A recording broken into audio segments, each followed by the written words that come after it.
and welcome back to Gathering of Geeks with me, their Wiseman. And today I am here with a really fantastic musician whom I hope you've heard of, but if you haven't, I'm here with Andy Gillion, and from listening at very least to your most recent album, I have gotten the impression that you're at least a little bit of a geek. Yeah, I guess I'm guilty. Somewhat of that. Just a little bit. Just a little. I think, yeah, just a little.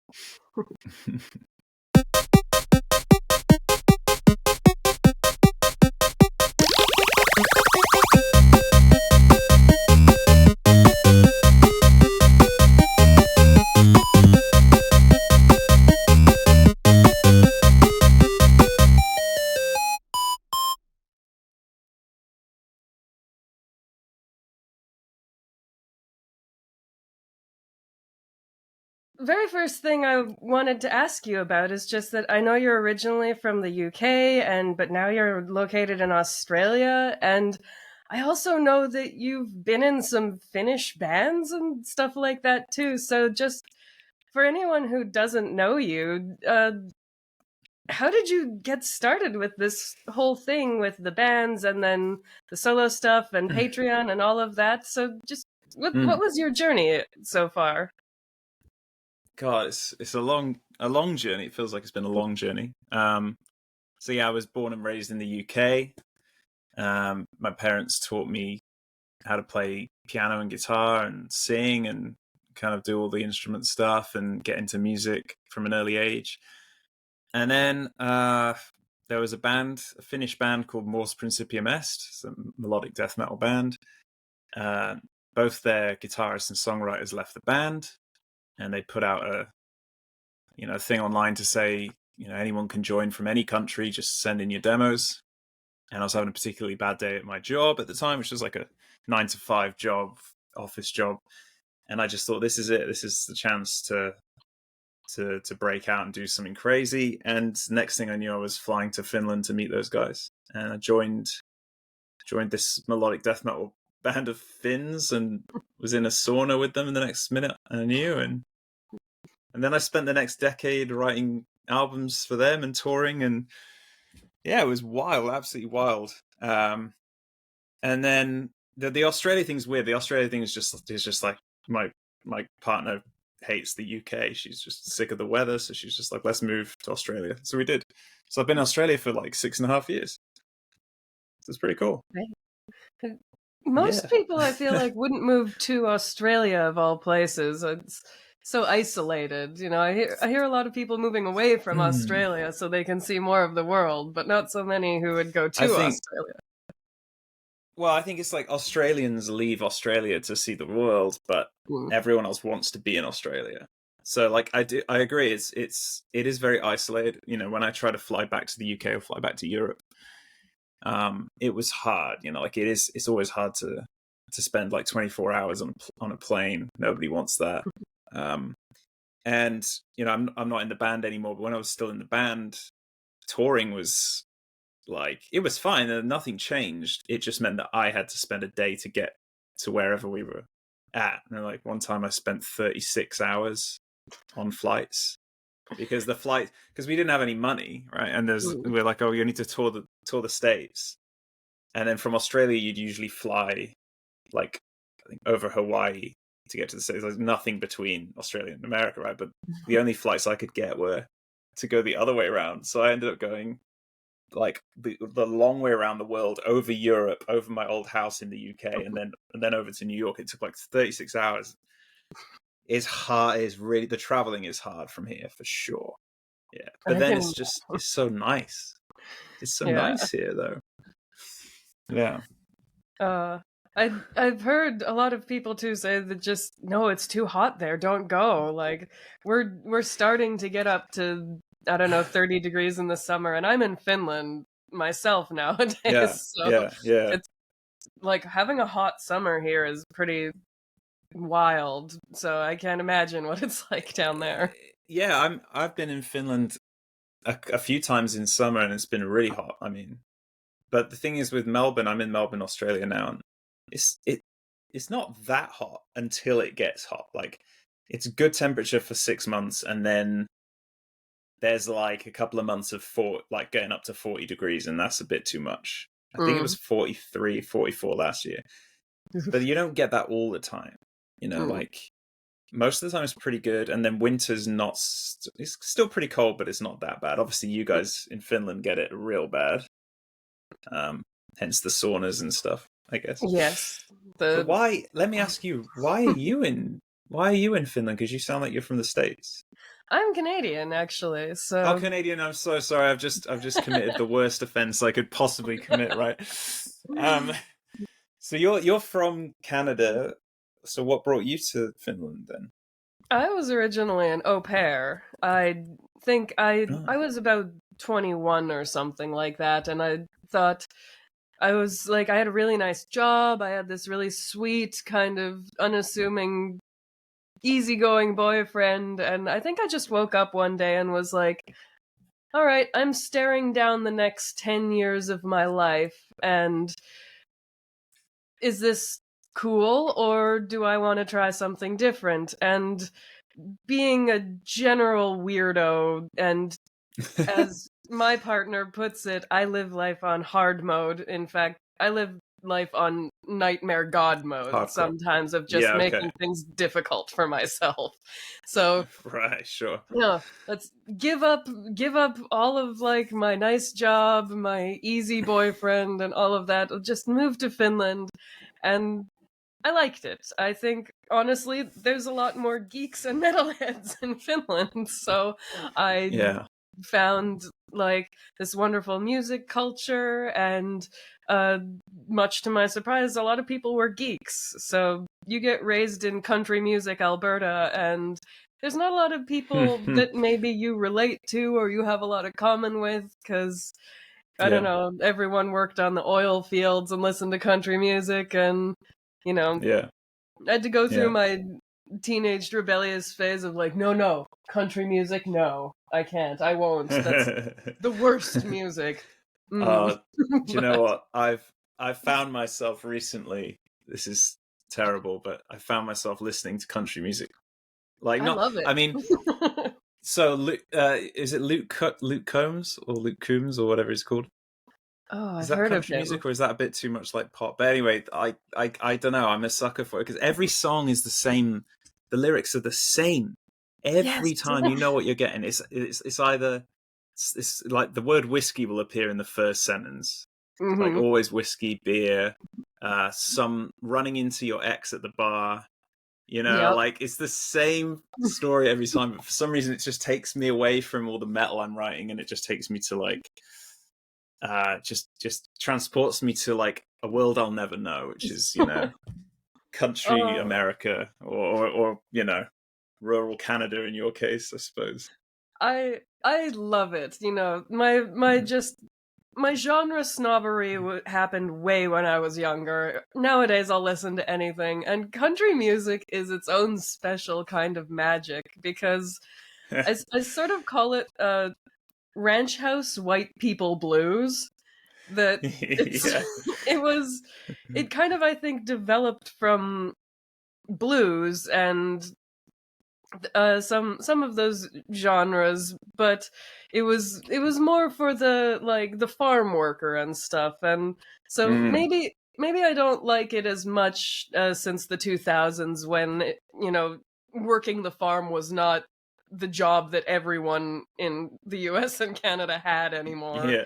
And and all that sort of thing. But I agree, it's those stories that they're telling the same story over and over, but they always find some weird little twist or metaphor or something to use, and they're always really clever and really melodramatic, and I love it. It's nonsense. I do too. It's I to be honest, I find myself listening to metal less and less because I write it so much. And it's really difficult. So like now I do my own solo music, of course, and kind of always done that. But the band, when I was in a band for 10 years, it took up all my time, and I wasn't really able to focus on the other projects I wanted to do. And then my time sort of freed up, and I was like, okay, so I'm going to do all these albums that I wanted to do just for fun, and one of them was Arcade Metal, which is my latest album, and that's super nerdy video game style. You know, everything's got this video game edge to it, which is cool. But when I'm sick of writing that kind of music, I need something totally foreign and different, and that's apparently country music. So much to my girlfriend's disapproval. It's definitely a guilty pleasure. It doesn't happen all the time, but yeah. Yeah, it's the sort of thing that almost feels like you go through country music phases. Like, I'll go on a kick like once or twice a year where I just listen to nothing but country. And if anyone takes me out to karaoke, you got to brace yourself for probably like one or two melodramatic. What's your go-to song, karaoke song? Oh, I have a karaoke policy that I don't like to sing anything too slow to bore people who have to listen to me already. So, otherwise it would be Patsy Cline's Crazy. Because I think that's one of the songs that's been played to me the most my whole life. So yeah, sure. I've been singing that song since the age of 3 or something like that. But I'm a big fan of anything by Brooks and Dunn too. Okay, cool, awesome. They've got I always love a little bit of gender fuck at karaoke, so you know they've got a song called "Hard Working Man," so I like to sing stuff like that. There you go. Yeah, nice. Just see if anyone gets weirded out by it. People are pretty good nowadays, but every once in a while you just catch someone going, "Wait, what?"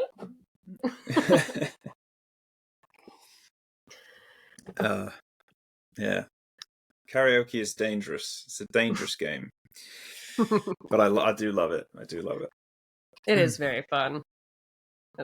Once you get over the nervousness, at least. If you don't have troubles with, performing in front of people, then it's the best. But I'm cripplingly nervous when I sing. I mean, I've played to 5,000 people before, but I'm cripplingly nervous, in front of 5 people. I think my parents dragged me to their this crappy folk club, and they made me do a song I wasn't prepared to do. That, I flew back to see them last year, and they were like, come down to our local club and do a song. And my dad was there telling the guy who ran the thing, he's like, he is a professional.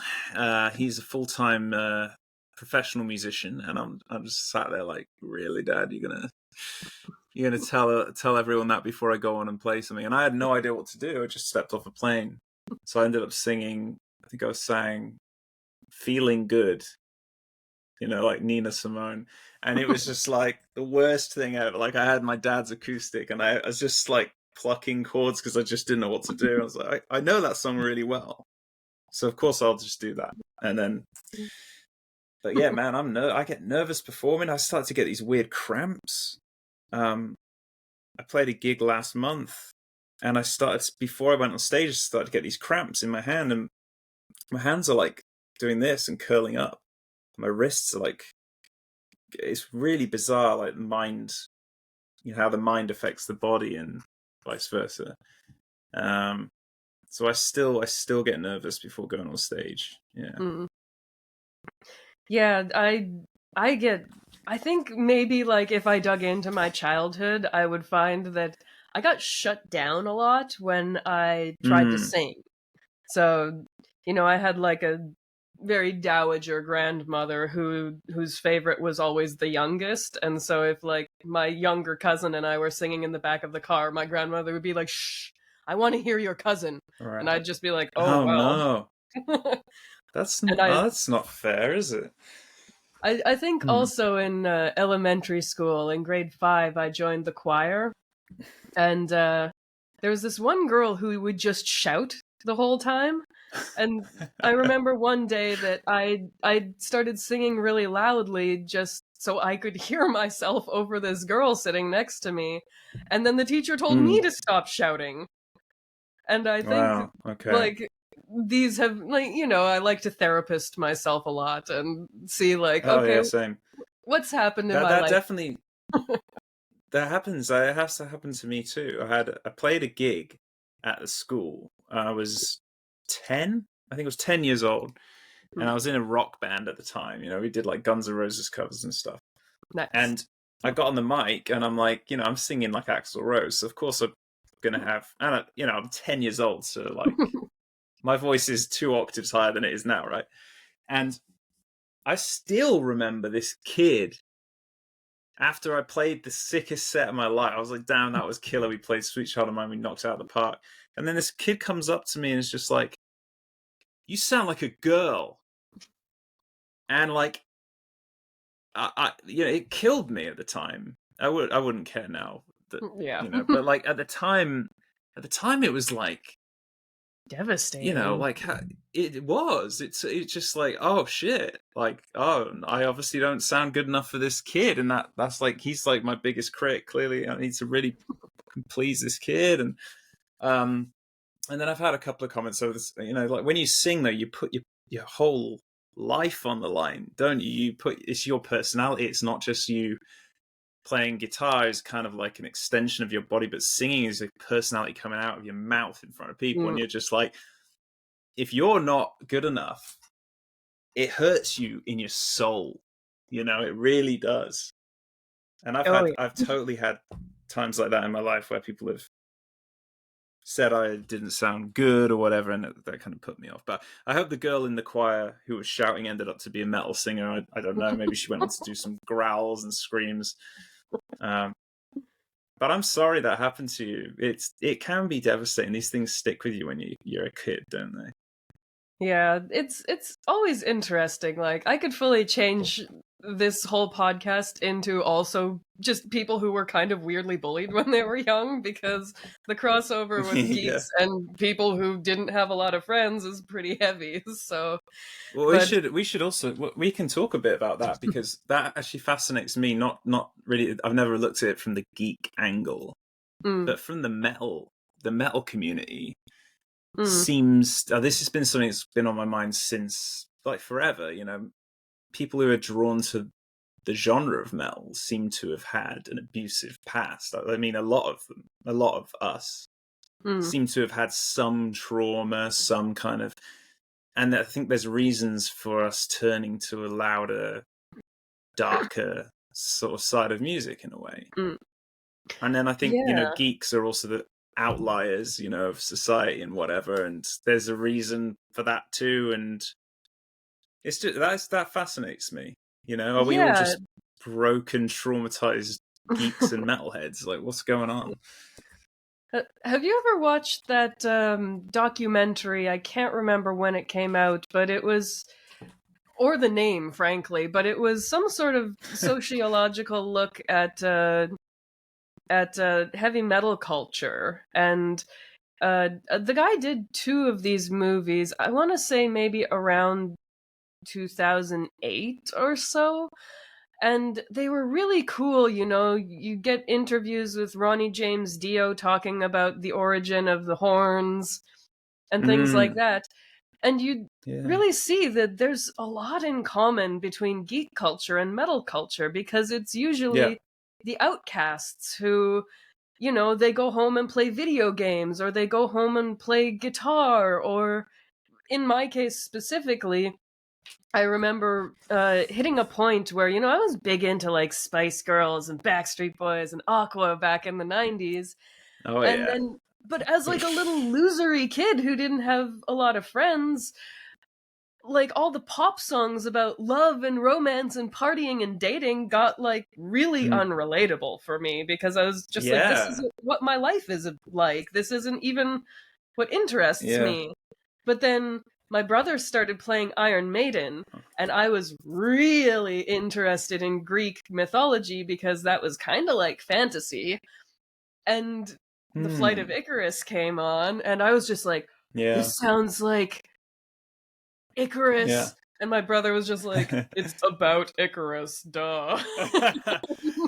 So for you, it was more about the lyrical content and maybe the imagery as well. And I think a lot of it comes down to the image of the band, right? And how relatable they are to you, because of course even I, back in the day, I had a little cassette of the Spice Girls. I used to sleep listening to. Your video is really grainy. I can barely see what that is. Oh, that's Eddie, is it? A big, big, big old Eddie action figure that my On grade my 10 best screen, friend got me. there's like 8 pixels on your screen, probably because of Australian internet. But I could still make out that that's Eddie. That's hilarious. Incredible. So iconic. Yeah. Oh yeah. Yeah. Yeah, I think definitely the sort of like I never had a clear image of what Eddie was, and I think that always appealed to me, that he's kind of this zombie looking thing, but he's not really a zombie, and he's just so iconic, and I just thought he was cool. And my mom thought I was some sort of insane murderer because I thought this scary stuff was cool. Yeah. I had to put my Fear of the Dark poster on the back of my bedroom door where she wouldn't see it as long as the door was open. I had, we've got the same childhood in a way. My mum thought that Guns N' Roses were Satanists, and she then ended up loving them, because I was playing their music. But she was like, I thought they were Satan worshippers, My parents are both quite religious people. And so my dad didn't want me to have a poster. I had a poster in my room of Stone Cold Steve Austin. Oh no! And it just said hell. It just said hell yeah on it. And because it had the word hell, my dad was like, "You can't have that poster in your room." And I was thinking, why? It doesn't make any sense. And he's like, because they're using the word hell as a pro, as a you're using it not as a negative, you're using it as a positive. And I was like, and then my dad is so chill these days, but as a kid there were these weird rules, these weird things that didn't make any sense to me. Religion never made sense to me anyway. But I dipped in and out of the religion. My mom, you would probably call her a Christian, but she never went to church or anything like that.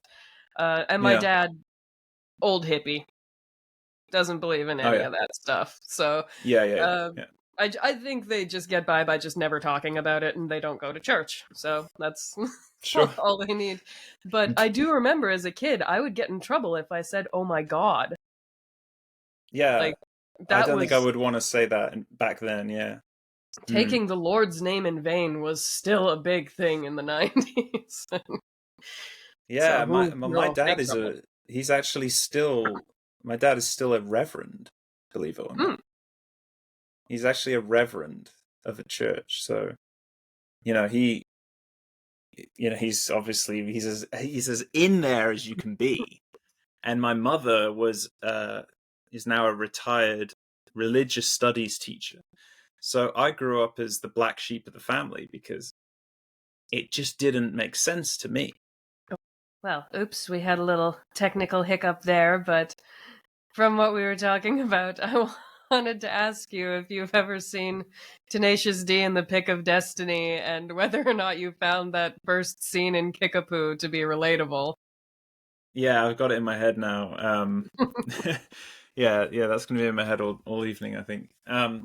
Yeah, so Meatloaf is that right? Meatloaf is Jack Black's dad. Yeah.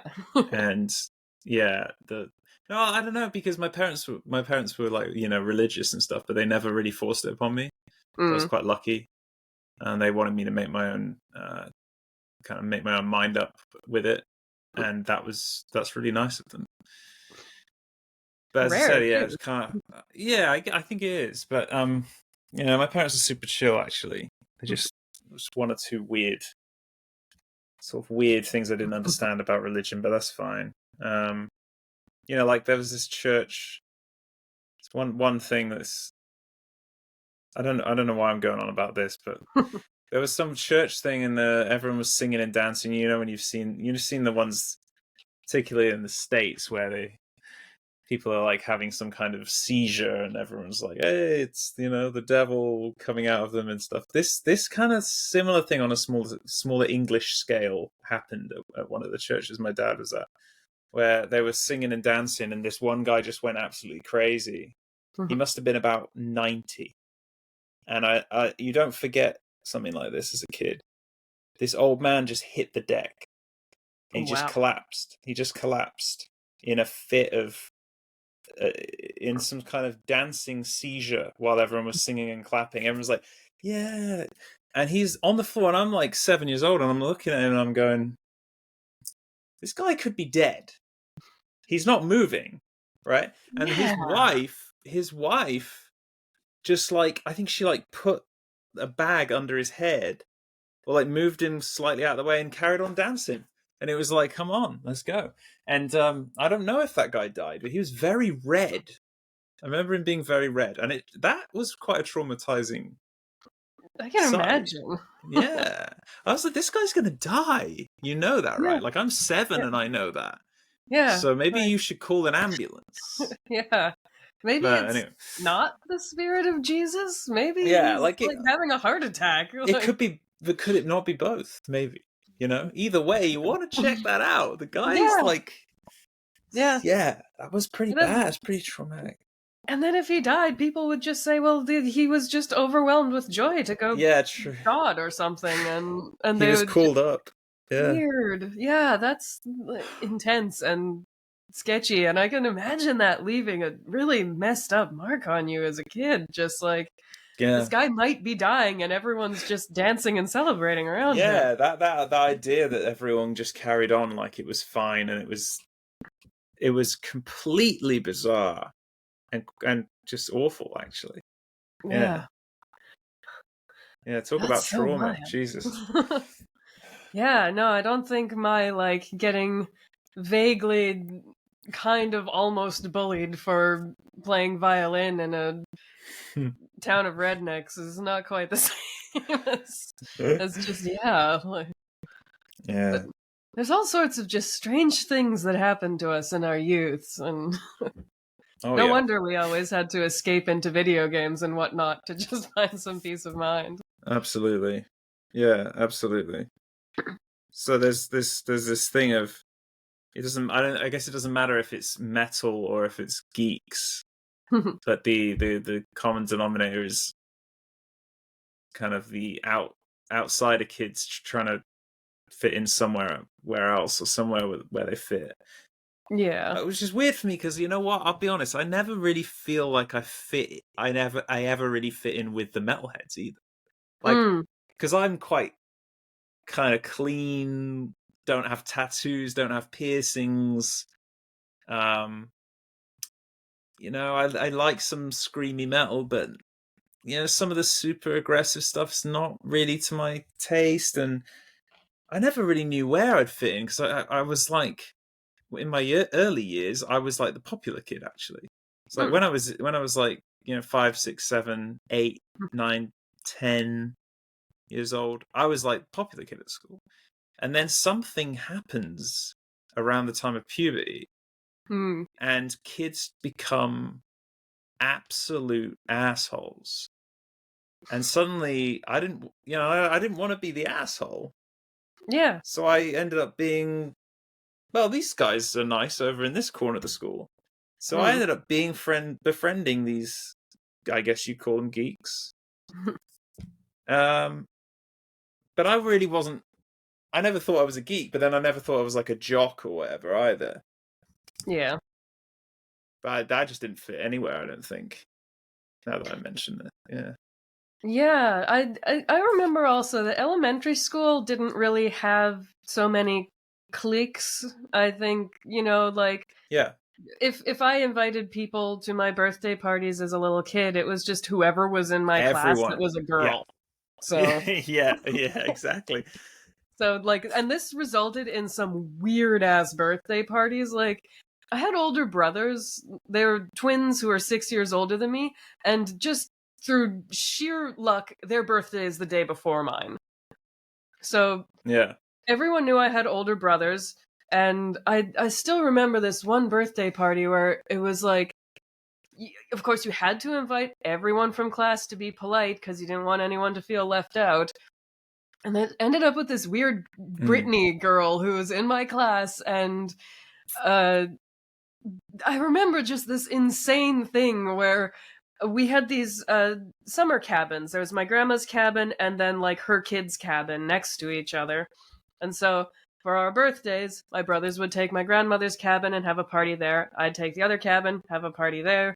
And I was younger, so, you know, the parents were at my party. And just for whatever reason, everyone was like, hey, you know what would be fun? Let's go fuck with Amy's brothers. And they're like, I was like, why? Why would you do that? I've tried to do that many times and it always ends badly for me, so don't. Yeah. Don't do that. And then they just went and did it anyway, so I remember just kind of like sitting on the deck at my own party, just like, I am not escalating this. I am just doing my own thing. And this strange Brittany girl who had showed up just, I don't know, escalated everything to a weird degree. Like, she, like, I think, like, scratched her arm on a screen door and, like, started screaming that one of my brother's friends had slashed her with a golden knife. A golden knife? Yeah, a golden knife, which everyone, like, my parents were just like, who is this fucking weird kid? Like, that's a strange elaboration there on the story to throw in golden knife too, right? Yeah, it's like, I like that. One of those details that you're like, I feel like this kid is maybe just getting creative. yeah, like they've crossed over now. They've gone a bit too far. Yeah, I think they were trying to play the card of like, I couldn't have made this up. You know, this thing was gold, and it had the word tiger written on it. You know, and then it starts to get too. They're embellishing at that point too much. They can't back out, and then it's too late. Yeah, it seemed like that also. Also, weird. I'm pretty sure she fully just full frontal, no coverage sneezed on one of the cakes, and hang on, can we just back up? Was she naked and she sneezed, or do you mean she didn't cover up the sneeze? Oh she didn't like cover her mouth. She was right. wearing The full frontal means something else where I'm from. That's yeah. Now that I think about it, I worded that weirdly. I weirded that wordly. Yeah, exactly. Yeah, no, but kids super weird. And then I had my grade 5 best friend who just, when we went up to middle school in grade 6, she just met other people, and instead of being like, hey, this is my super best friend, was just like, oh, her, no, she's a loser. Don't associate me with her. And I was just like, yeah, okay. Do you remember that feeling? Because I remember that feeling, and I've had that too. And it's like, you can't really rationalize why they just didn't want to know you anymore, and it's a really awful, cold feeling, isn't it? Betrayal, I went through probably middle school of just being really lost and being like, okay, my friends that I had in elementary school, I don't really have the same interests as anymore, as I was getting kind of more geeky. But of course, back then, like, the girls and the guys didn't really intermingle that much. So, and probably I didn't want to be associated with the nerdy guys because I was too cool for that. Because I was also a little shithead. You know, jealous that the cool people didn't want to hang out with me and didn't understand why. And something happens at the age, I think it's age 11. Something changes, and suddenly you get the gang separation, the prison gang kind of mentality in school, and it's about the clothes you wear. So in my school, it was like you had the jitters. The jitters are like skaters, right? Okay. So hoodies, skateboards, listen to punk, you listen to like Blink-182 or something. And then you've got the goths, of course, so it's like, that's just heavy goth black, everything black, right? And then you've got the chavs, and they're your typical, you know, jocks, or they're the popular kids, right? But they were all idiots, you see. The chavs, the chav culture in the UK is I'm I'm going to make myself I'm going to be as intimidating as possible, and yet I'm going to have no brain cells. And it was cool to be stupid, I think. And unfortunately, that swept across the school. And I think, like, you'd probably say 75% of people in Britain, schools of Britain, were chavs. They were going around kicking the shit out of everyone else. And it was just like, what's going on here? School, it was a terrifying place to be when I was a kid. It was awful. I always thought this was so strange, kind of, even as a kid, because, not having any friends, I somehow always, like, thought that, okay, but I'd rather not have friends than, like, glorify these people who are just shitty. Like, they're just shitty and rude. Yeah. And I remember still so clearly that I was late at school one day in high school, and I would have been in grade 11 or 12 at this point. So this girl would have been, I don't know, she'd have been in grade 10 or 11. She was a year or two younger than me. And we only had the one openly gay kid at school that back in the day, and he had steered into being different, and he dressed really extravagantly. Can I just say, every school has one, right? Yes. Back then, it was just one kid. Just one. Before anyone knew that it was like 1 in 4 or whatever it's supposed to be these days. But back then, it was just the one kid. Only one would ever admit it, and I felt exactly sort of, just like I felt extra bad for this one because he had pretty good status as, like, being bold, but his last name was Butt, just Butt, and that was just asking for disaster. That's unfortunate. That's really unfortunate. Yeah. But yeah, so this story, I'm walking through the school, and this snotty little bitch is standing there saying, "People like Neil Butt don't even deserve to wear nice clothing." And I was just like, what? What are you? Like, I don't even understand. And you're popular. Like, in your grade, you're a cool person. Because you're about as vile and repulsive as I can find a human being at this age.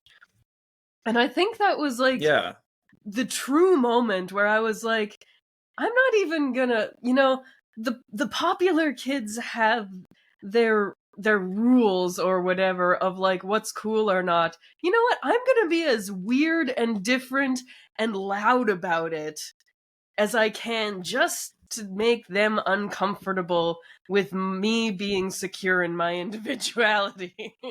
And that's when I started to just be myself. And I think it wormed in really young, this, I'd rather be myself and have no friends than have friends and be a shithead. Yeah, absolutely. I don't know if I ever felt comfortable, ever. Because I feel like I'm a people pleaser, I've got this desire to please people and fit in, I guess. And so it's difficult. But yeah, like, in a way, like, as a geek, I don't know, call me a geek, I guess I kind of am. And we are braver, really, than the average person, because we have to just be ourselves, and it's not very easy. And it's a very terrifying thing to do in school, because school is, like I said, like, especially in England, it's like a prison. You'll get beaten up, you'll get, and we used to hang out in the, me and my friends used to hang out in the, there's one shitty drum kit in the school. So we all took it in turns on this drum kit, and it was just awful. But, like, everyone got like 30 seconds on it, just like, whoa, no one knew how to play. Maybe one kid knew how to play. And I remember the time this one kid who was pretty good, actually, at drums, was part of that group, and we played drums throughout lunchtime, and then we couldn't wait to do that. And then there was a moment, like, age 12, he changed, and he realized he was now one of the cool kids, or the chaps. So he never hung out with us playing music, and then suddenly he was going around stabbing people. So, like, where I came from, people would take a pencil and they would attach, like a pencil sharpener, the blade. Jesus. They would take that off and they would like attach that to the edge of pencils and stab people. That's and you'd be in, okay. like. I don't think kids in Yeah, my I mean, were honestly, that violent. Yeah, people were absolutely like, there was always some shit going down. It was not fun. Yeah, that's Yeah. some Clockwork Orange prequel stuff right there. Yeah, imagine Clockwork Orange. I lived the prequel, but somehow not, because obviously I'm not as old as, I mean, that film was what, the 60s or something. Yeah. So there's no way I would, or 70s. But schools in the 90s and 2000s in the UK, really, you wouldn't believe it. Yeah, it's nothing like Australia either. People here, I tell these stories, they just can't fathom it. You had kids beating up teachers. Dang. Right? Okay. Yeah. No, that's unheard of. Yeah, it's crazy. Wild. So yeah. So being a geek at school, I think, comes with a price. You know what I'm saying? Certainly. And I think like I was too hard to quantify as just a geek, because I wasn't especially open about like being really into fantasy or video games or anything. Like, I probably wore some Iron Maiden shirts, and I was probably even like the first, possibly only person who wore Iron Maiden shirts at my school, because it was usually like the teachers who listened to Iron Maiden, not the students. Yeah. But that it was very much like my life, because I started to realize, I think in middle school, that hey, I've noticed this trend of everyone I know on Monday talking about what they did on the weekend, and I was suspiciously not invited to whatever they were doing. So started playing the Nintendo that my brother had in his closet, or this or that, and it was I think Ocarina of Time eventually on the Nintendo 64 that got me so into this fantasy world that I started making up my own worlds. And I was always a really creative kid, so I started writing prequels, and then I started, when I was like 15 or 16, starting my own original story that was this dramatized version of me and my first love as elves and hobbits and all sorts of stuff. It's just, I enjoy rereading that story because it's just such a trip back in time of this like that's awesome. That's great that you've got that to look back on. I'm just looking around the room because I've got the ocarina from Zelda Ocarina of Time in this room. That's cool. And I have it somewhere. I don't know why it's not on my desk, because it's usually on my desk, but because I played a gig, I took my desk apart to get my Axe Effects to play the gig. I want to find it to show you. That's really annoying. It's probably in my closet. It's probably in always wanted one of those. Always. Yeah. So cool. I learned. I kind of learned how to play it, and I was like, "Damn, I can play all the little tunes from Ocarina of Time." That was one of my favorite games. So for me, when I talk about being a geek, really, there's two things. One is Magic the Gathering, and one is video games. I think video games was one of my first loves. Absolutely. Which is why the album I made ended up being so video game inspired. It was just like I had this vision to sort of bring metal and video games together and write an original sort of album. Yeah, it was a lot of fun. Yeah, I was so glad that one of the guys from Tuonela magazine had, I guess he was familiar with you, maybe from Mors Principium Est or something, and so he had covered the album, and I was editing for a few years there, and so anything that went out on the site came through me first if it wasn't a news post. So I was like, oh, cool, like, I gotta check this out. Started playing the album, I was like, well, this has, like, vague hints of, like, a Bowser theme or something, or, like, this sounds like Castlevania or something like that. And, of course, those are some of my old classic favorite albums of all time, so I'm just listening to it and, like, yes, I love this. This tickles all of my geek and metalhead. I don't know, whatever I like to be tickled, it Yeah, tickles them. yeah, exactly. I was kind of tickling my own, things as well. I was like, I've got the metal itch, but I've also got this I've always been obsessed with soundtracks for games, because when I played games as a kid, Mm. I remembered everything about the soundtracks. I'd remember like note for note. I think I've got like a bit of a photographic memory for music. If it means something to me, I remember it all. And that those games were like, they were like your companion. If you played on your own, you didn't have a second player, but you did have the music, and that was like your Mm. partner. And that you go back and you revisit a level, it comes on, it's like nostalgia.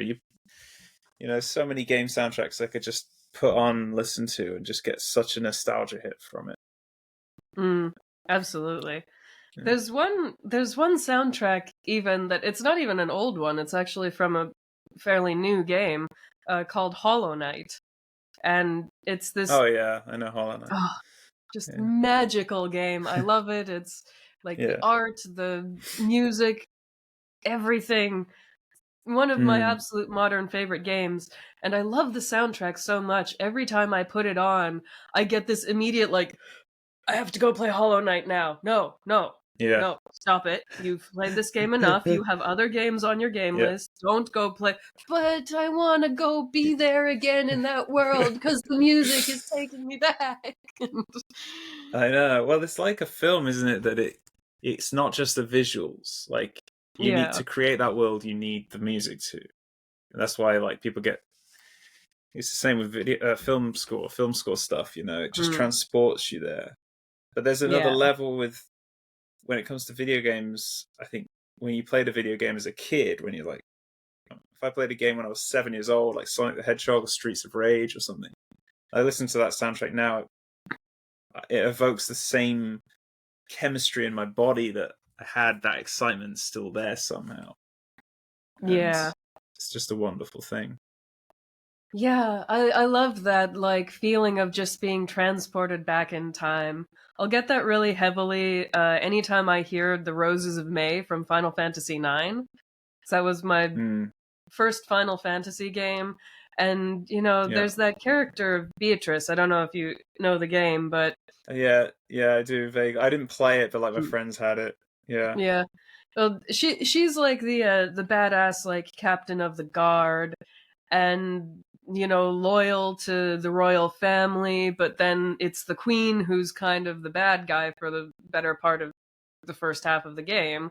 So she goes yeah, through this really devastating like moral journey of like, who is my loyalty to, who like, because she's actively harming the princess and but yeah, following the queen. So where yeah. does her loyalty lie? And Right. this song always plays when she's kind of standing alone, wistfully, like looking off and questioning her existence. And Yeah. so every time I hear it, I'm always just like, it's so good. I need to play that game again. Yeah. Yeah. It It's also really just just a evokes the beautiful song. emotions. Mm. I actually find myself. There's not many times in my job. Obviously, I'm full-time musician now, and I I've spent, because I'm a musician. I now spend 99% of my time video editing, because Hmm. that's now what musicians do. Like, Yeah. it sucks because a lot of my time is just video editing. And you obviously know what that's like too, and I can't listen to music when I do that. I can't listen to music when I write Hmm. music. I can only really listen to music if I go for a walk, or if I do emails or some admin, something like that. But when I do those emails or admin, I'm putting on like the soundtrack that I've been listening to recently is Elder Scrolls. It's like a YouTube. It's just, I randomly found it on YouTube and never even played Elder Scrolls. It's like the Elder Scrolls autumn ambient soundtrack, right? And it's got like the wind blowing Nice. through the leaves, but then you've got this fucking music playing. It's so beautiful, and I tell you what, that's incredible, because I never even played the game. Mm, but that music is so emotional, and yeah. the strings, and I'm just like, oh, and I think about it all the time. I think about that Mm. music all the time.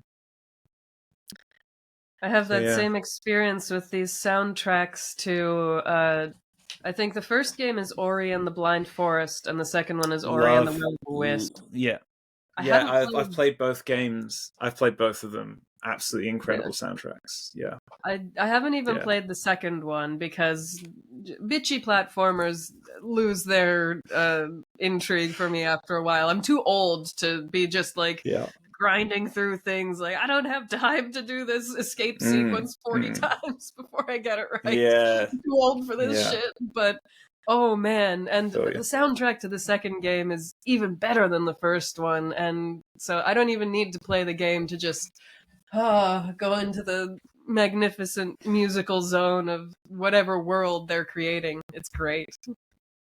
They're so great. They're so great.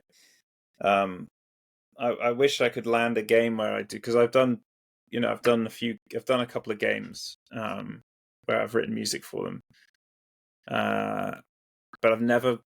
Though the closest I got to scoring a game like that was Brimstone Brawlers, which is an Australian independent game, and I Hmm. wrote the soundtrack for that, and it was kind of like free reign, do what you want, orchestral style stuff. But it was a bit more on the sort of all that, a bit more like Hans Zimmer style movie soundtrack style stuff.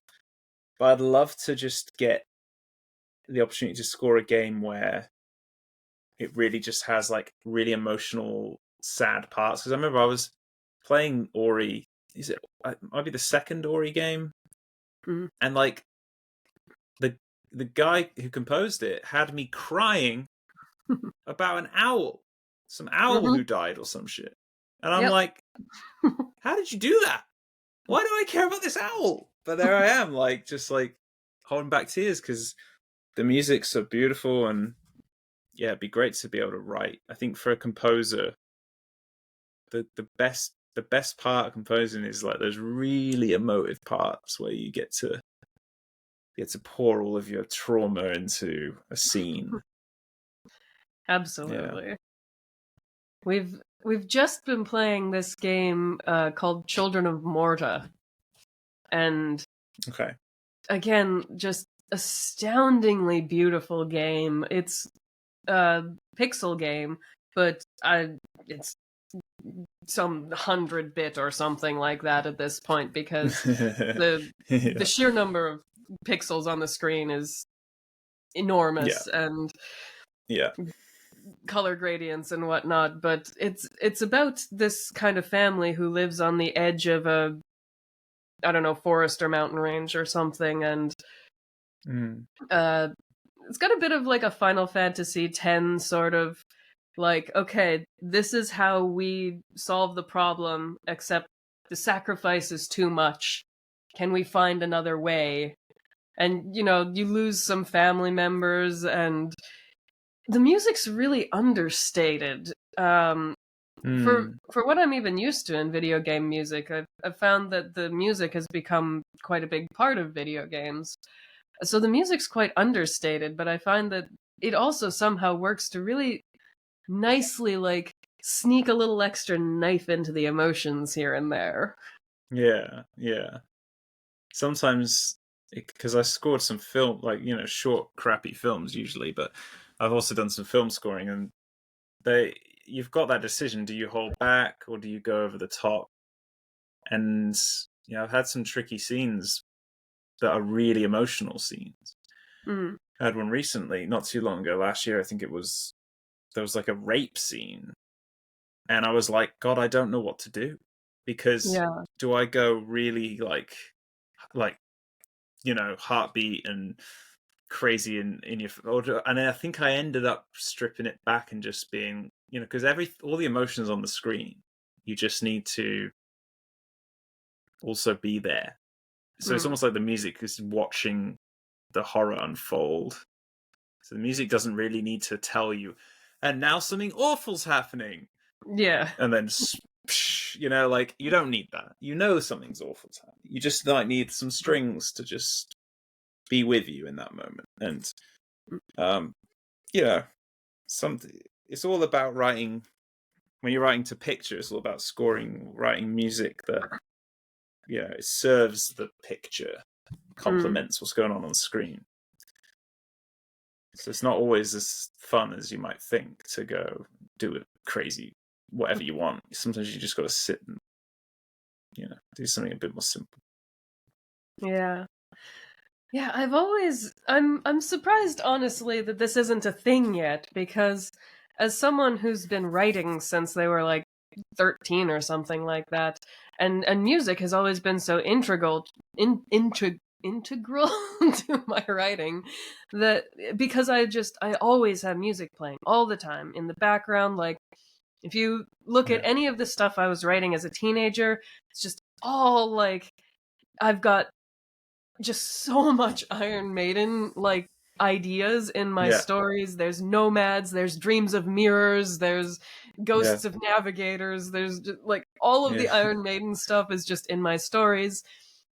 And I always loved fantasy writers who had bards, like Tolkien or Patrick Rothfuss, who have these wonderful bards, and these writers who write these like classic songs, like, classic bard epics. And these are just like fantasy nerds writing this incredible lyrical content. And I've never heard anyone do a soundtrack to a book except Tuomas Välimaa from Nightwish did the soundtrack to The Life and Times of Scrooge McDuck. No, and what? Yeah. Incidentally, if you like haven't an official heard that release? Album, he just wrote. Don Rosa even did the artwork for it, I think. So yeah, it's awesome. That's insane. We have the booklet. Actually, I should have the digipack of that, but come to think of it, I have no idea where it is.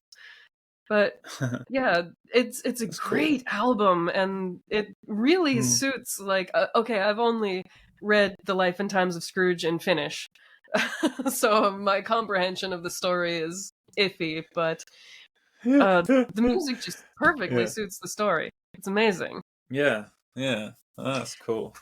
And so, like, the story that I've been writing since, I think, 2008, it starts out with this character just getting completely traumatized because the girl that he's been seeing turns out to be some sort of monster who extends her life by sucking out the life of something else. And so he's trying to like propose to her, and his brother comes to interrupt because he just doesn't like his girlfriend. And then she, sheds her skin and goes crazy and tries to rip out his soul, or however you want to say it. Sure. And then it skips ahead to this next scene where he's trying to like integrate back into society after having massive trauma about trust, essentially, that, he trusted this person implicitly, and then she was just a monster who tried to kill him. And he wants to share what happened with him to all the people who know him, but the words are not coming. And so I thought, as a bard, it would make sense if he tells the story with his music. And so rather than him just standing on stage and just awkwardly being like, okay, so this is what happened to me, he just plays this song about, it starts out like beautiful and hopeful, like you're young and you're falling in love for the first time, but then something's kind of wrong, but you're lying to yourself that everything's fine. And then it just takes a really dark turn and all of that sort of thing. I'm not much of a music writer. I've never particularly tried. I never felt that was the way that I wanted to express myself. I was more of when I played violin, I would just play existing songs. So yeah. But writing, I would love to hear someone's interpretation of that song. Like, it would be so cool to me to hear like how some musician would just bring that like inner turmoil to life. Yeah. And that's kind of what I tried to do with my album Never After, which is It's a fairy tale. It's basically, you know, like along the lines of Alice in Wonderland.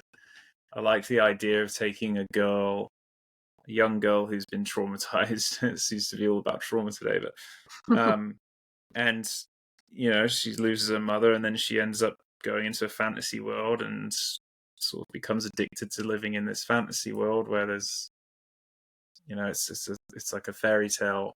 And then I had to write music because this was great because it gave me a reason to write music. It wasn't just, okay, now you got to sit there for weeks on end trying to write an album. It was like, well, what's she doing now? Okay, she's mourning the loss of her mother. Okay, what's she doing now? She's like going through this dark forest and there's lots of dangers around. And how do I write that with music?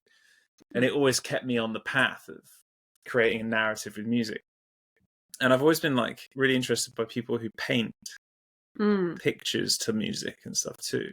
So I feel like you can approach different art mediums like painting, drawing, music, writing, and yeah, like I think that, you know, it's really interesting. You can inspire painting with music. You can inspire a music with a story. You can inspire potentially a story with music as well. It's all very human. These are all very human things that the AI overlords will never understand, you see. Yeah, I would love to see sort of more multimedia crossover, you know, like I've mentioned in a couple previous episodes, I always had this idea that I thought would be really cool if you could integrate like an e-reader with looping music, sort of the same way you have in video games. Yes. So that's fantastic. as you have, I love like, that. let's say like a few paragraphs, and then as scenes transition, as you flip the page, then the music progresses. And have you just invented that? Do you know if that's been done or not? I've mentioned this in a few previous episodes, and no one has ever said that this is a thing that exists, so I've never heard of it, but I think it would be the coolest thing ever. That would be really cool. One weird thing on similar lines to that I heard was there's like, and I invented this, but it had already been invented. You know, it's one of those things. So I thought of it, and then I looked it up and was like, oh yeah, of course someone's done it. And that's like jogging or running to music that changes BPM to your heartbeat. Oh, that's cool. Or yeah, or I think it was to your steps as well. So like you could step in time with the beat, and it would speed up if you ran faster. Things like that. That's really cool. Really, really, really cool. Yeah, and that exists, but music like more to your book doesn't. Yeah, how silly. Yeah, how crazy.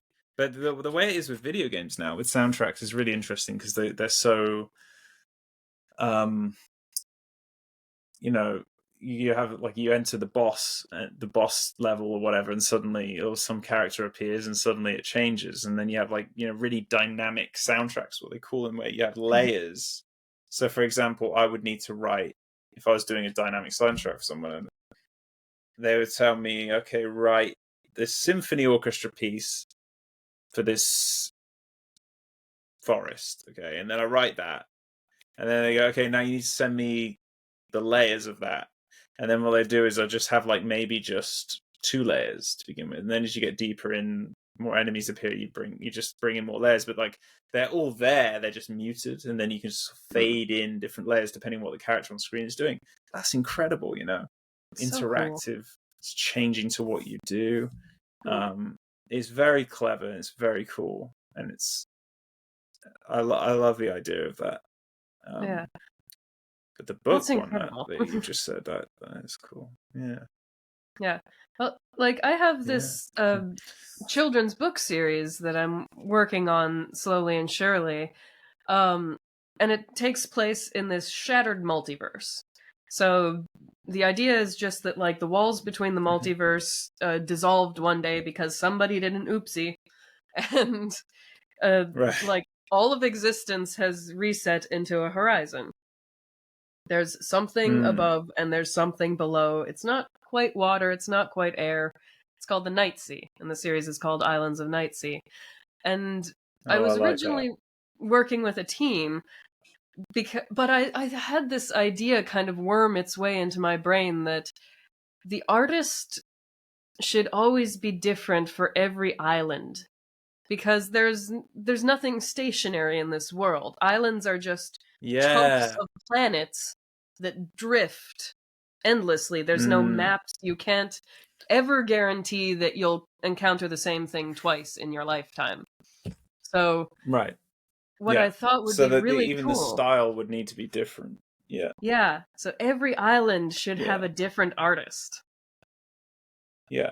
And then That's cool. you get this like multimedia way of kind of showing off different art styles, but also then like having them clash, because if the main characters are always done by my artist, you'll have this like stylistic juxtaposition every time they go somewhere different. I thought that sounded really fun. I haven't implemented it yet, That's but cool. the first story is the Yeah. only one that's illustrated, and it only takes place on one island. So Yeah. I love that. That's sick. I love how into things we get as creatives too. Like I really think that adds weight to, you know, the journey and the product itself. And I think that with all this talk about AI, and I mean it is crazy. AI is certainly is crazy. It's putting people out of jobs, especially the digital artists and stuff. I mean, they're in trouble for sure.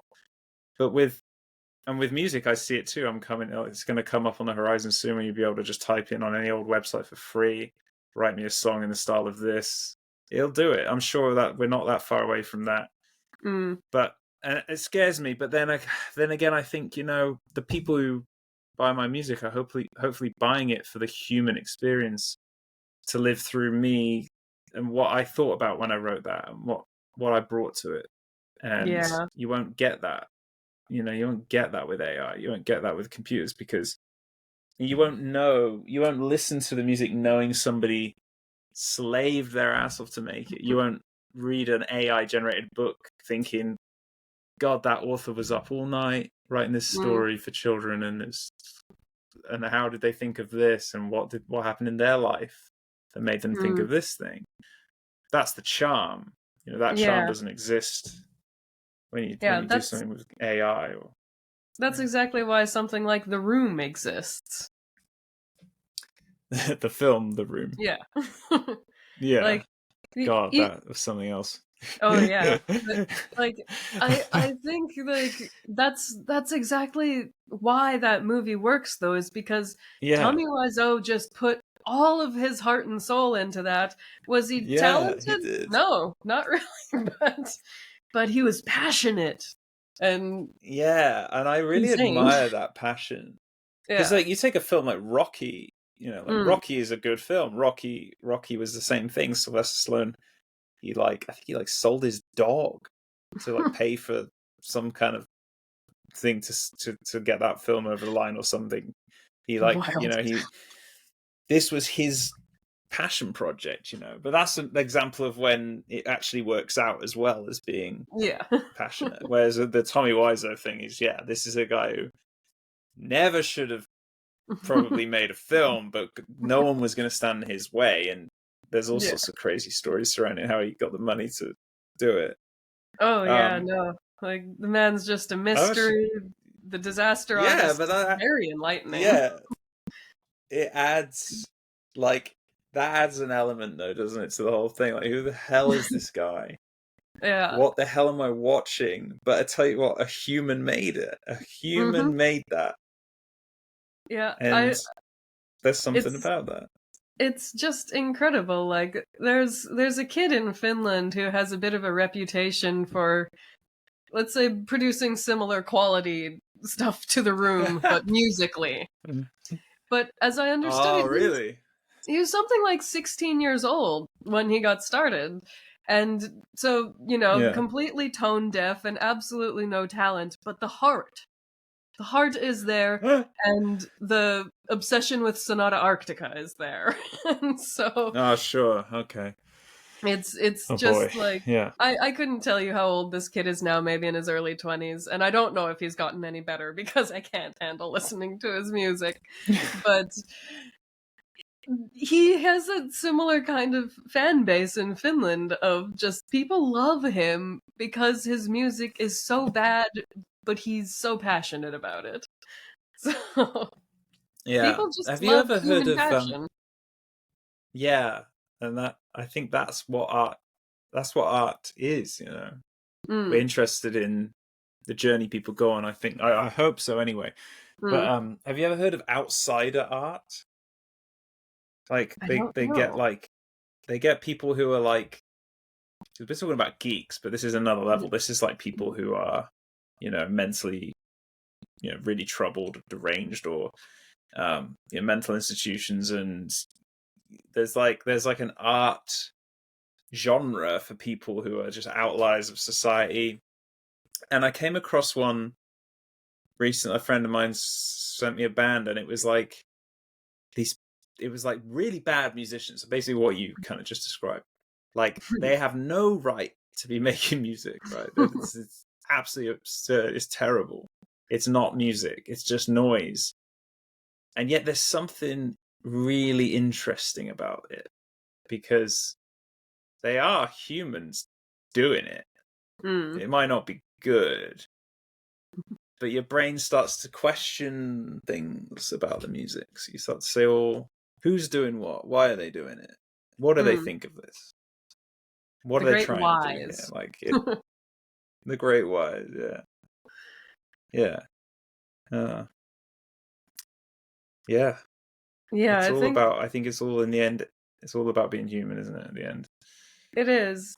I don't know, have you ever read any of these depictions of death or near-death experiences that people have when they go out into the great psychedelic cosmos and meet the creators and whatnot? And they explain, Yes. apparently quite consistently, that art expands the universe. And art is sort of how, like, the great cosmic entities relate to us and whatnot. And I just thought that was such a beautiful Huh. idea that that's kind of like why we create and make things and try new things all the time instead of just doing what's comfortable. Hmm. That's nice. I like that. Yeah. Well, at Yeah. least, if you're Well, looking I for an think. alternative to the normal religions, which I always found very far-fetched, I thought this is a much more, like, reasonable Hmm. thought of what might exist in It's the more great more beyond. reasonable and also potentially more like not just like the thing is with religion. I won't get bogged down with that, but these days I don't care about proving people wrong anymore. I used to be. That sounds awful. It sounds arrogant. I'm not trying to prove people wrong, but like I used to be obsessed with trying to prove my dad wrong. Like Mm, I'm sorry, like I used to have like 3 hour debates with him trying. Now in my adulthood, I'm like I wouldn't want to dissuade him from believing in God. Why would I take that away from him? That's yeah. his. That's a core fundamental part of his life. Gives him Mm, meaning. I've got no intention of taking that away from him anymore. But like you know, these days I'm not so obsessed with the idea that a god couldn't exist. I'm more like in tune with the idea that if a god did exist, I wouldn't be that impressed mm, with what they've done here. Like, not to sound like all nihilistic and stuff, but like, I don't know. It's one thing to believe in a god, but it's another thing to then praise that god and thank that god for what they've done because it's you mm. know the world's pretty messed up. So I Yeah. mean I could have done better, is what I'm trying to say. Yeah. I could have come up with a better system, but Yeah, it's it's kind of hard to reconcile. Like, if I always thought it was strange that people would think that humans can understand the mind of a god. All our religious yeah, texts are written by humans, and just the yeah, hubris to yeah. think that, like, us lower beings would Mm, begin to understand the mind of a god was just ludicrous to me. That Yeah, true. All of these texts are so skewed from the human perspective. None of them are objective or elevated or omnipotent or any of the things that we claim God is. So why do we listen to these human written things? And yeah, my religion collapsed after a good deal Yeah. of time, largely due to just everyone saying, ask and you shall receive. And I was asking for something for 7 years, not even selfishly, just like, I want this situation that's bothering me to Yeah. be resolved. And I could Right. find no reason that a God who believes in ask and you shall receive would not give me that resolution I was seeking. Just Yeah. for the sake of inner peace. It didn't need to be a good resolution, I just wanted it resolved. Yeah. And Right. I was Yeah. withheld, and I thought, then I can't believe in this God anymore, because I was promised this and this God did not deliver. And I was very good at, believing in the blind faith and finding God's path for something, and this is just, I could not find God's reason for not giving me a resolution. Yeah. Yeah. It's amazing the But lengths. It's amazing how far people go. It's just without receiving anything and just continuing to believe. But yeah, it's a whole thing. We could probably have 10-hour podcast on that. yes, every time I get started and I get a little sidetracked, I'm like, this is like a whole new podcast. But Yeah. it's always very interesting to me too to hear people's experiences with this. And once again, it often does, like, I seldomly come across very strictly religious metalheads or geeks. I find that maybe, like, the people who spend more time trying to find themselves and their place of belonging tend not to find it amongst religion for some reason. And I'm kind of curious It why is that is. interesting. Well, yeah, so it kind of goes back to the thing that's sort of underpinning this whole conversation is what makes you a geek, what makes you an outsider, and there's some sort of element of being let down, I think, by life, or having some trauma, or being let down, not feeling like you fit in. And I feel like, I feel like a lot of the time that kind of marginalizes you into an outsider group that isn't. It's not really gonna. The idea of a god isn't possibly going to serve you. That's not to say there's not lots of. I mean, there's lots of people who love metal who are Christian and whatever. Like, of course. But yeah, it is interesting. I'd love there to be some sort of survey or some sort of test done where, told us, for all the metalheads out there, or all the so-called geeks, how many of you are religious, how many of you have had negative traumatic experiences in your life, how many of you are. I think it would be really interesting to understand that connection, because there's something almost there, isn't there? tempted to go back to university for sociology just so I could do a thesis on this or something. Yeah. But What's the my link? Yeah. my theory has always kind of been that, well, actually, just in the last October episode of the podcast, I was talking with John Sprocket from The Cog is Dead, and he's talking about also being like a geeky kid with ADHD and not fitting in and embracing his own weirdness and things like that. And he had kind of got me thinking that I wondered if it's just that kind of, when all of modern media is sort of telling you, like, these are the cool kids and these are what cool kids do, and they're all just kind of the stuck-up assholes that TV portrays cool kids as, because generally that was kind of true. You stop wanting to, like, go to mainstream media to find your representation. And I think that's probably why I always, or like after a little while, I started to really hate The Big Bang Theory, because that show was not laughing with geeks, it's laughing at them very clearly. And so I hated the storytelling, and I hated that the entire point of the story was like, this geek got this hot girl to marry him, and that's the whole point of this whole show, and they have nothing in common, and they basically hate each other. But so Yeah.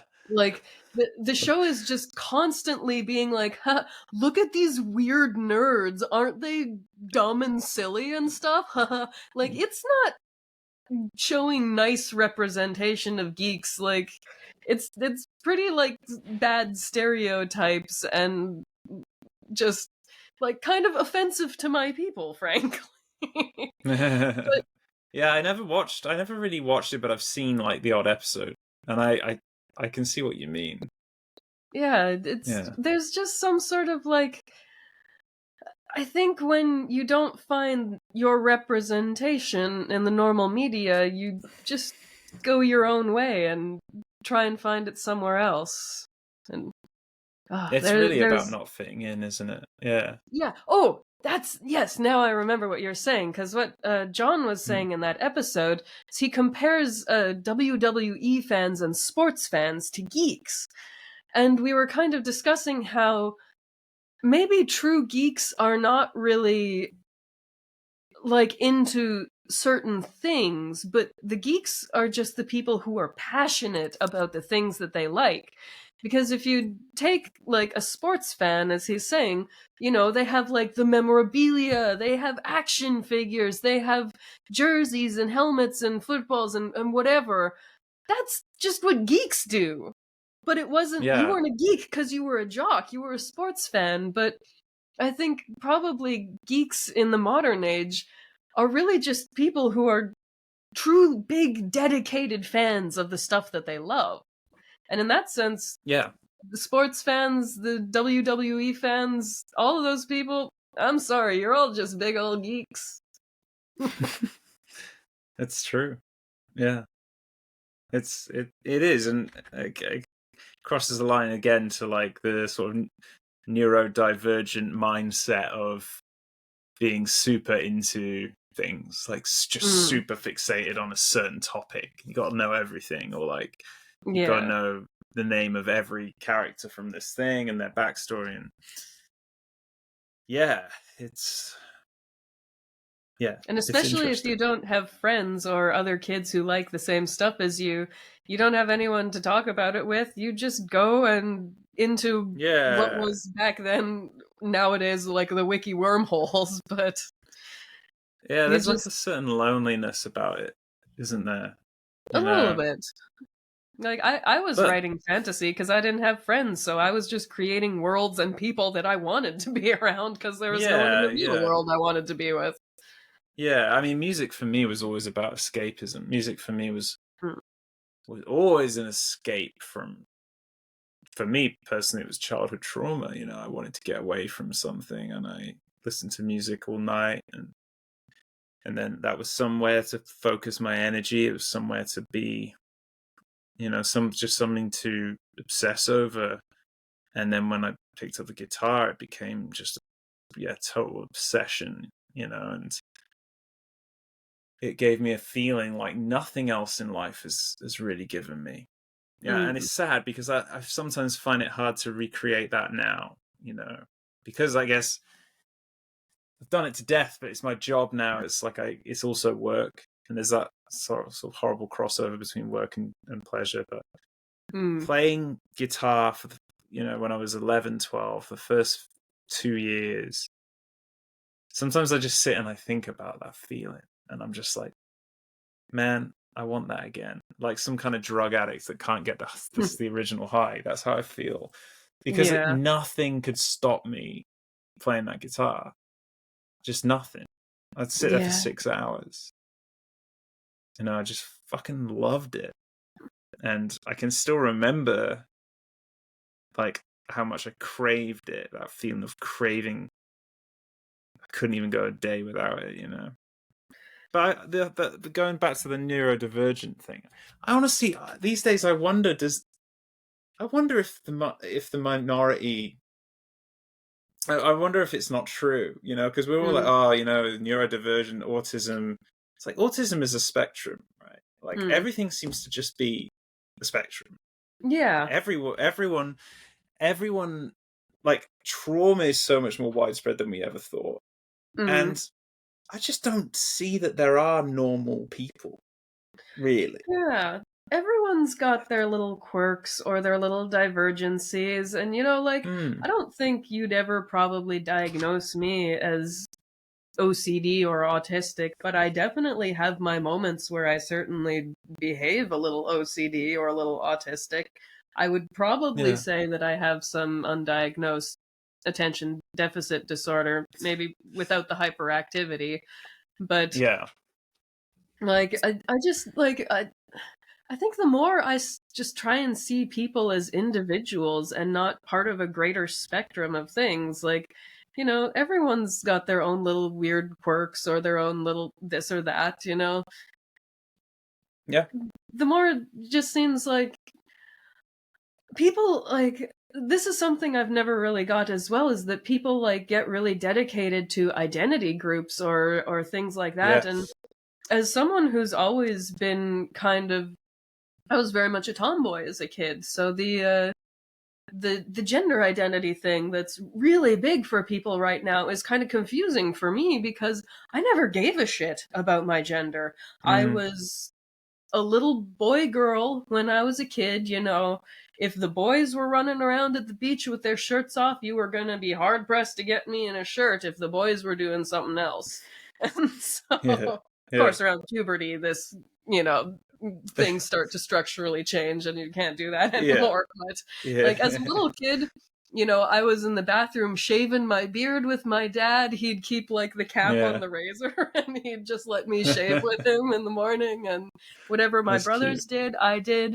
Whatever my brothers wore, I wore. I was definitely that kid that, like, if I showed up in a skirt or a dress, everyone would comment on it. And Yeah. I have all these memories, all of my snowboarding gear was just hand-me-downs from my brothers, so if I went snowboarding with my brothers and their friends didn't know who I was, they'd just be like, "Oh, look at that little dude shredding over there," and be like, "Little dude's my sister." Yeah. So, like, people mistaking me for a boy or getting my pronouns wrong or whatever has never been a problem for me, especially after living Mm. in Finland where there are no gender pronouns. And so anyone speaking English is going to mess them up all the time. So That's so interesting. I didn't it's, even know that. Yeah. yeah, it's About Finland. fascinating Yeah. that they just have one word, han, that gets used for everyone. Yeah. And when I moved here, I thought, oh, that's got to be really confusing. And it turns out it's not. Well, no, these Like, days it would be the opposite of confusing, right? It would be so yeah, much easier. it Yeah. I really mean, is. yeah. Yeah. I mean, that's like again, these are like 10-hour topics or more. But yeah, I think everyone just, identity is huge. Hmm. We're not just talking about gender and stuff, but Yeah. identity is absolutely huge. We're tribal animals, and right now we've never been so like opposed to each other. And I think it's a real shame, I think, that we're just not able to talk to each other anymore. What I mean by that is, I have a friend. Recently I visited him, and I hadn't seen him since we were kids. I hadn't seen him since we were like 10 years old or something. And he's crazy. We met up, and I met up with him. And I couldn't wait to hang out with him. I had no idea. You're talking like 25, almost 25 years we hadn't seen each other or something. And obviously we've lived lives apart, and we're different people now. When I met him, there was this feeling. I was like, well, what happens if he what happens if he supports Mm. this ideology? What happens if he wants to vote for this? What happens if he thinks this of these types of people? And what if he's a racist? All these things come to my mind, and there were quite a lot of things that we differed on. I Mm. mean, we were almost totally opposites. And to begin with, I was actually quite fascinated about how uncomfortable it made me feel. I felt really uncomfortable because we stick to our own circles, and social media keeps you in that little bubble, and you better not hear another person's opinion. That would be awful, wouldn't it? And you can't possibly hear, and so therefore it separates everyone, and everyone sticks to their own, and nobody actually listens to each other. The response, and I think there is a very human response that we can forgive ourselves for, is that we get our hair stands up on end, and we're like, just the idea that they believe something that we don't. And we get very defensive, and we want to run away from these people. Yeah. And I just talked to him, and I kind of relaxed, and I was just like, everything you're saying, I actually find really offensive, but I'm just gonna not be offended right now, and I'm just gonna try and not be. I just try and listen to your point of view. I always try and keep an open mind. Yeah, just understand and hear a different side of things, and then that helps you understand why people are so different and believe such different things. And there is a reason that they believe that they came to that conclusion. It's not because they're an asshole. They might be an asshole, but that's not the reason they're an asshole. Yeah, exactly. Your shirt, Arion. Is that how you say it, Arion?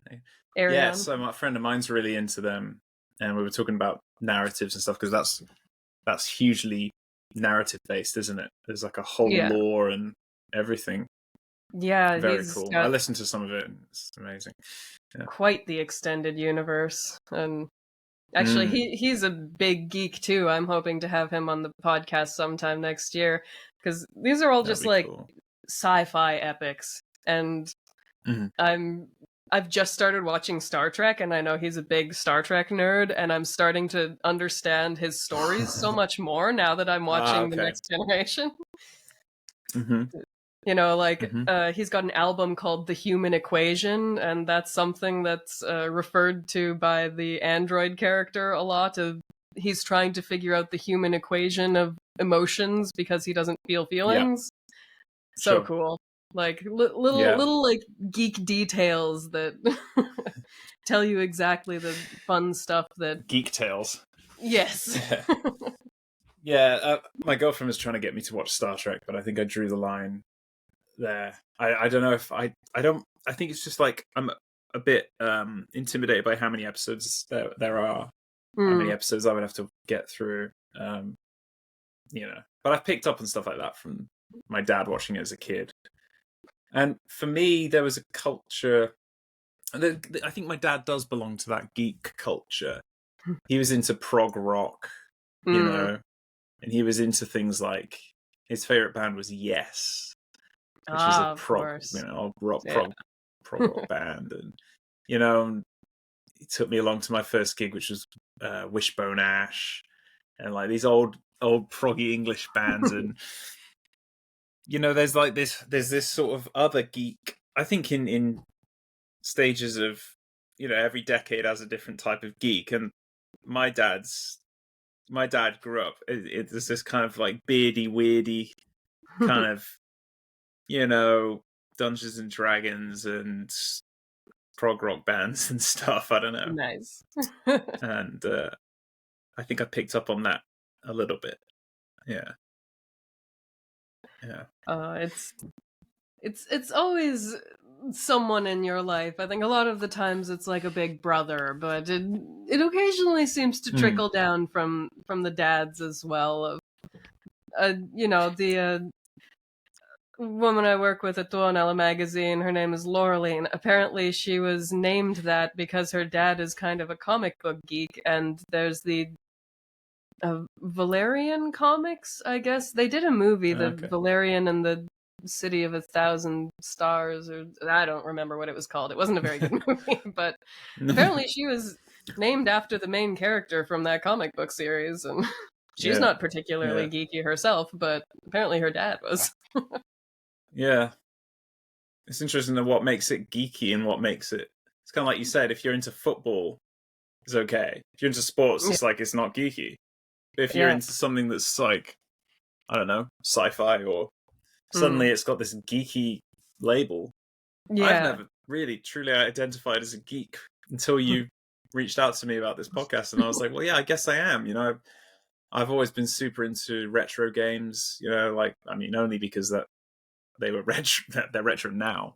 Yeah, you know, I used to get this the Sega Mega Drive, you know, and play those games, and Nintendo as well, of course. And video games is probably where I started to geek out. And then and I talked about Magic the Gathering, which of course also has like a really strong narrative, and I used to just like the artwork and the text that comes along with it to tell you what's going on in the story. And I never really cared to read the whole story. I just liked looking at a character and then hearing a tiny little bit of description about what's going on. I'm like, wow, you know, my mind expands and I get really into it. Yeah, absolutely. Yeah, it really just like kind of what piques your interest and like whatever gets you kind of hyper fixated, and that's what you're a geek about. And if those things weren't cool things back in the day, then you know what? Didn't they have all those like old timey like advertisements that's like, "Are you a beach wimp? Do big buff guys come kick sand in your face and steal your women?" Right. And it's hard to imagine that like there was a world when like women would pick the bully, and that's wild. Yeah. Oh no, I still think they do. I honestly still think they do in a lot of places and a lot of the times. Yeah. You know. Yeah. Just wild. Like, okay. Yeah. This is very like animalistic behavior. I like to think as a species we should be a little more elevated beyond our basic instincts, but maybe not everyone. You like to think so, but you know, it always, unfortunately, not everyone plays by the same rules. People are still you know, driven by the reptilian brain. Unfortunately, it does it's still a problem. Well, if we've been going for a little while, technical difficulties notwithstanding, is there any, I want to say, game or music or show or anything like that that you think might fall into the geek category that you've been really enjoying lately that you want to shout out? Ooh, lately. I mean, I could tell you a million games from the past. Lately, oh wow. I mean, Zelda, the latest Zelda game, Tears of the Kingdom, I've played through recently. That's the most recent game I've played. Any good? Absolutely a geek for the Zelda. Yeah, loved it. But my kind of ADHD brain, it did get a bit overwhelmed with how much was on offer with that one. So it's kind of like, oh, I'm gonna go pick up this mushroom and collect that, and then it's like, oh, well, do you want to do this side quest? Oh, there's this other quest, and it's like, no, I'm gonna get the mushroom, and please leave me alone. And then there's just too many things, too many options. So I did. My brain did explode with that one a little bit too much. Okay, yeah, noted. No, I'll just listen to the soundtrack to that one. So yeah, exactly what playing Skyrim is like. It's like, hey, if you walk into here and you look at this item, then someone might give you a quest, and then that quest might take you to somewhere else where you'll get 20 more quests, and then, good God, if you ever get around to doing the main storyline. Yeah, exactly. I think that's the geekiest thing I can think of right now. Otherwise, I'm considering writing a sequel to my Arcade Metal album, which is the video game style thing. And I'm currently I would say I'm 2/3 of the way through writing an album sequel to the Never After album. So Never After 2 will be hopefully coming out at some point and continue that journey through the mystical forest with the same character and everything. So, yeah. So I will be in this room geeking out quite a lot. That's for sure. Awesome. Well, we can wrap this up here, let you go get some food. I'll link your socials. You're on Patreon as well, right? So I'll link those all down. Yeah, I got a Patreon. And check out I'll Andy. Send everything through. Check out all of the weird, cool stuff he's doing on Patreon, and Yeah, thanks so much for doing this, and sorry for the technical problems. It's all good. It's all good. I'm in Australia, so we're really up against it with the other side of the world sort of issues. Anyway, thanks so Yes. much for having me on, and good luck with the podcast and everything you're doing. Yes. Take it easy, and thanks for everyone watching, and stay geeky out there.